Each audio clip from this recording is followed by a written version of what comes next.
شاداب الفت صاحب بزم اردو کے ممبر بھی ہیں اور اس کے علاوہ خود بھی صاحب کتاب ہیں، اور یہاں پر ہونا ان کا یوں بھی ضروری ہے کہ یہ کتاب جس کی رونمائی ہونے جا رہی ہے، اس کی اشاعت میں جناب شاداب الفت صاحب کی بہت کوششیں شامل ہیں۔ تو جناب شاداب الفت صاحب، آپ تشریف لائیے۔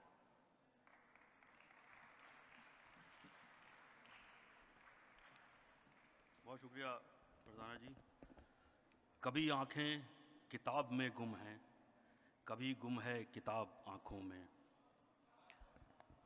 بہت شکریہ دوستوں، یہ بہت خاص محفل، اور اس محفل کی ایک خاص بات یہ ہے، کئی خاص باتیں ہیں، ان میں سے ایک یہ ہے کہ بزم اردو کے 2 ڈپارٹمنٹ، 2 شعبے، ایک گوہر نایاب اور دوسرا جو ایک نیا شعبہ اس برس شروع ہوا، گوشۂ کتب، یہ دونوں ایک ساتھ جمع ہو گئے ہیں، اور اس کے لیے ہم شکر گزار ہیں بزم اردو، بطور بزم اردو شارجہ بک اتھارٹی کے اور شارجہ انٹرنیشنل بک فیئر کے، کہ یہ موقع یہاں ہم لوگوں کو دیا۔ میں مختصراً بتاتا چلوں کہ گوہر نایاب ایک ایسا پروگرام ہے جس میں وہ ادیب، پرانے تو نہیں، وہ ادیب جن کو نئی نسل نہیں جانتی ہے، ان کو نئی نسل سے ان کا تعارف کرایا جائے، ان پر پروگرام کیے جائیں، ان پر بات کی جائے، ان کی جو کاوشیں تھیں اس کو سامنے لایا جائے منظر عام پر، تاکہ نئی نسل کو پتہ لگے کہ وہ کتنا بڑا کام کر کے گزرے ہیں۔ اس سلسلے میں اس سے پہلے سید امتیاز علی تاج اور ابوالفطرت میر زیدی اور علی صدار جعفری ان لوگوں پر پروگرام کر چکے ہیں۔ اسی سلسلے کی یہ کڑی آج مظہر امید صاحب کی، جس کتاب کا ہم اجرا کرنے جا رہے ہیں آج، اسی سلسلے کی یہ کڑی ہے۔ مظہر امید صاحب کے بارے میں حالانکہ ہمارے ساتھ شخصیات موجود ہیں ان پر بات کرنے کے لیے، اس کتاب پر بات کرنے کے لیے، 2 جملے میں ان کے بارے میں بتا دوں تاکہ آپ لوگوں کو معلوم ہو کہ وہ کیا شخصیت تھے۔ آپ ایک افسانہ نگار تھے، ایک شاعر تھے، ایک کالم نگار تھے، اور اس کے علاوہ بہت سارے مضمون نثر کی اور بھی اصناف میں انہوں نے کام کیا، لیکن اس کے علاوہ ان کا ایک اور جو کارنامہ تھا وہ ایک ایجوکیشنلسٹ تھے۔ انہوں نے بہت ساری کئی تنظیمیں ایسی بنائیں جنوبی ہند میں، بنگلور میں، کہ جن کے تحت جو اسکول اور کالجز بنے وہ آج بھی وہاں چل رہے ہیں۔ اور اس کے علاوہ ہندوستان میں ایک روزنامہ ہے اردو کا، جو سبسکرپشن کے حساب سے میرے خیال سے ٹاپ 1 2 3 میں ہوگا، سالار نام سے۔ اس کے 4 بانی جو تھے ان میں سے ایک مظہر امید صاحب بھی تھے۔ تو یہ ان کے کارنامے ہیں، ان کی آج ہم بات کریں گے۔ اور دوسرا شعبہ جو میں نے بتایا، گوشۂ کتب، یہ اسی برس شروع ہوا۔ یہ رفیع ہمایوں صاحب تشریف رکھتے ہیں اسٹیج پر، میں ان کا شکر گزار بھی ہوں کہ انہوں نے ہمیں موقع دیا بزم اردو کو کہ مظہر امید صاحب کی جو غیر مطبوعہ چیزیں تھیں وہ سامنے آئیں کتاب کی شکل میں، اور وہ کتاب ایک شکل لی، اس نے کتاب کی شکل لی 7 رنگ 7 سر کے نام سے۔ وہ کتاب منظر عام پر اب آئی ہے، جس کا ہم آج اجرا کریں گے۔ اس گوشۂ کتب جو بزم اردو کا یہ نیا شعبہ جو شروع ہوا، اس کا مقصد یہ ہے کہ کتابوں کو لوگوں تک پہنچایا جائے اور لوگوں کو کتابوں تک پہنچایا جائے۔ تو اسی مقصد کے ساتھ یہ کام شروع ہوا ہے، جس کے تحت یہ پہلی کتاب جس کی ترتیب و تدوین بزم اردو نے دی ہے، بزم اردو کی ایڈیٹوریل ٹیم نے۔ جن لوگوں نے اس کتاب کی تیاری میں شب خون مارے ہیں ان میں عارف صدیقی صاحب اور سرور نیپالی صاحب یہ پیش رہے ہیں۔ ریکارڈ ہو کہ آج ہم، حالانکہ دونوں لوگ کسی وجہ سے یہاں نہیں ہیں، لیکن ریکارڈ ہو کہ ہم انہیں یاد کر رہے ہیں۔ جس کتاب کی رونمائی آج ہونے والی ہے اس کے بارے میں 2 باتیں میں بتا دوں، باقی تو ایکسپرٹ بتائیں گے، کہ اس کتاب میں 20 افسانے اور اس کے علاوہ کچھ اور مظہر صاحب کی تنقیدی مضامین اور تبصرے، اس طرح کی چیزیں ایک یکجا کر کے کتاب کی شکل اس کو دی گئی ہے۔ بیشتر اس میں چیزیں وہ ہیں جو غیر مطبوعہ تھیں۔ اور اب ہم رونمائی کی طرف، اس کے کتاب کی رونمائی کی طرف چلتے ہیں۔ میں گزارش کروں گا اسٹیج پر تشریف لانے کے لیے رفیع ہمایوں صاحب کی اہلیہ محترمہ رحم ستارہ صاحبہ کو، جو خود ایک رائٹر ہیں اور ایک سیلیبریٹی شیف بھی ہیں، تشریف لائیں۔ ان کے ساتھ میں گزارش کروں گا رفیع صاحب کی دونوں بیٹیوں صالحہ امرین اور فریحہ امرین صاحبہ کو کہ اسٹیج پر تشریف لائیں، اور ان کے ساتھ اکمل صاحب تشریف لائیں۔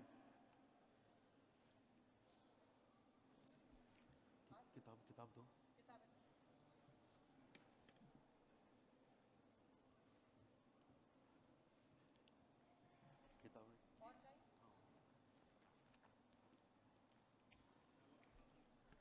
میں موہن صاحب سے بھی گزارش کروں گا کہ تشریف لے آئیں رونمائی کے لیے۔ 2 منٹ آپ کے ہم اور لیں گے اور اس کے بعد آگے چلیں گے۔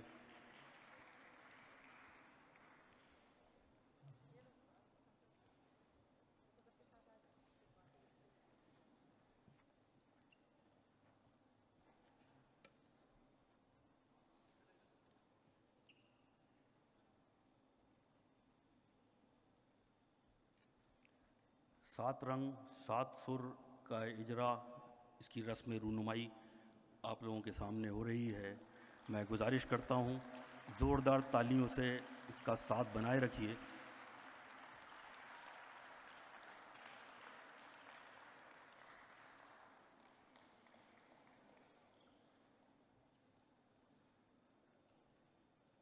بہت شکریہ۔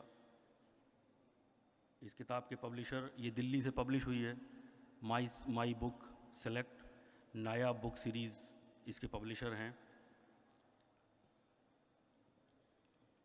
بہت شکریہ سر، تشریف رکھیں۔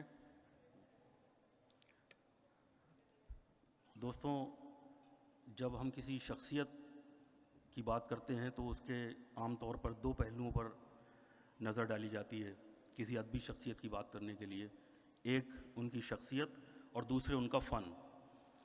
تو جب کسی کی شخصیت پر بات کرنا ہو تو ان کے اپنے گھر کا کوئی فرد اس سے اچھا کون ہو سکتا ہے۔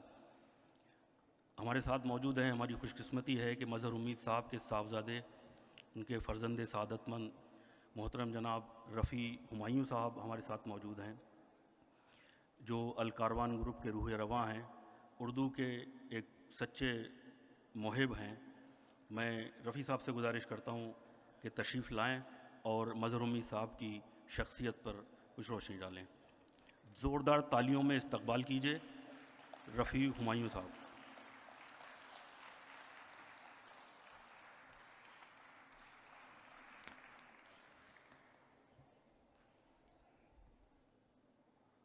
صدر محترم جناب شکیل خان صاحب، اس سیگمنٹ کی شان جناب رضا مراد صاحب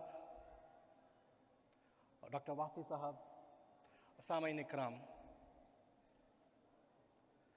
سن 1947 میں لکھی ہوئی ابا کی ایک غزل کے کچھ اشعار میں پیش کرتا ہوں، ملاحظہ فرمائیے، اور اسی سے میں اپنی بات شروع بھی کرتا ہوں۔ حیا سے فن کی تابانیاں تو اور بڑھتی ہیں، میرے جب سامنے آنا تو شرماتے ہوئے آنا۔ یہاں سے جا رہے ہو تو چلے جانا مگر امید، یہاں سے جا رہے ہو تو چلے جانا مگر امید، خدا کے واسطے ایک بار پھر جاتے ہوئے آنا۔ ماحول کے حساب سے ان کی ایک اور غزل کا مقطع پیش کر رہا ہوں، ملاحظہ فرمائیے۔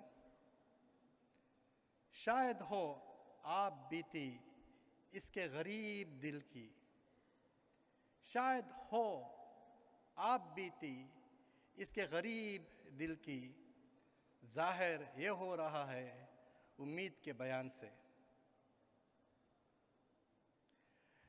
1 جون 2009 کو جب ابا کا انتقال ہوا اور جب مجھ پر سے یہ طوفان گزر چکا اور غبار چھٹا، تو کچھ دن بعد مجھے ان کے کمرے میں داخل ہونے کی سعادت حاصل ہوئی۔ اندر پہنچ کر میں نے اپنے آپ کو اس کمرے میں گم پایا۔ ان کی بستر کے ایک کونے میں بیٹھ کر غور کرنے لگا، اس باوقار شخصیت کی زندگی کے کتنے پہلو تھے اور سب زندگی کی گہما گہمی سے بھرپور۔ میں نے ان کے تمام اسباب پر نظر ڈالی۔ وارڈروب میں ان کے کچھ صدریاں جو ان کے بے حد پسند تھی، دروازے کے پاس کونے میں رکھی ہوئی چھڑی، چشمے، قلم، کتابیں، چابیاں، آدھی جلی ہوئی موم بتیاں، ماچس کی ڈبیاں اور ایک ٹارچ جو میں نے ان کے لیے برسوں پہلے لایا تھا، اور بہت ساری دوسری چیزیں بھی اس گودریج کے میز پر بکھری ہوئی تھی۔ پھر میں نے دوسرے کمرے کی شوکیس پر بھی نظر ڈالی، جہاں میری بہن اور میری والدہ نے ابا کو ان کی زندگی میں ملنے والے تمام ٹرافیاں، اسناد اور مختلف ایوارڈز کو بڑے قرینے سے سجا رکھا تھا۔ میں پھر واپس ان کی اسی کمرے میں آیا جہاں ان کا بستر تھا، اور ان کے بستر کے نیچے سے لکڑی کا بڑا صندوق نکالا۔ خوش قسمتی سے اس پر کوئی تالا نہیں تھا۔ معلوم ہوتا تھا کہ انہوں نے کافی وقت سے اسے نہیں کھولا۔ اس پر بہت سی دھول جمع تھی۔ اس میں صرف کتابیں، اخبارات، رسالے اور ہاتھ سے لکھے ہوئے مخطوطات کے بنڈل تھے جنہیں روئی کی ڈوری سے باندھا گیا تھا۔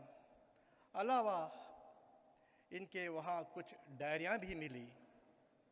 میں نے ان تمام اشیاء کو ایک اٹیچی میں بھرا اور اپنے ساتھ شارجہ لے آیا، جہاں پر میں، میری 2 بیٹیاں اور اہلیہ کے ساتھ رہتا ہوں۔